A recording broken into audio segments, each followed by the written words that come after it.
ప్రేమ అని పేరు పెట్టి మొన్న ఇక్కడ జరిగింది ఏరియాలో, మీరు చూస్తున్నారు లేదో. ఆ కాలేజ్ ఈవెంట్లు జరిగితే వాళ్ళ తల్లిదండ్రులు నమ్మి పంపించారు, వాళ్ళ కాలేజీ యూనివర్సిటీలో చదువుకుంటారండి.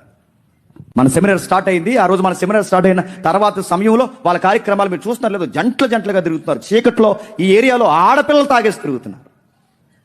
మన ఒక ఆడపిల్ల గంజాయి తాగేసిన ఆడపిల్లని ఇద్దరు యువకులు చెయ్యకూడని పనులు అక్కడ రోడ్డు మీద చేస్తున్నారు.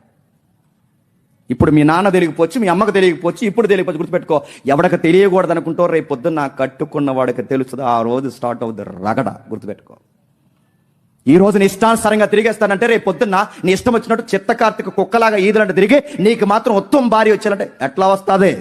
నీకు కుక్కే వస్తుంది. గుర్తుపెట్టుకో, నువ్వు ఎలాంటి అయితే నీకు అలాంటిది వస్తుంది. నువ్వు ఎలాంటి దానివైతే నువ్వు అలాంటి దాని. దేవుడికి తెలుసు ఎవరికి ఎలా జడ్జిమెంట్ ఇవ్వాలో, ఎవరికి ఎలా తీర్పు తీర్చాలో దేవుడికి. అందుకే జాగ్రత్త. కోరికలు వస్తున్నాయా? వయసు వచ్చిందా? పాపం జరిగే అవకాశం ఉందా?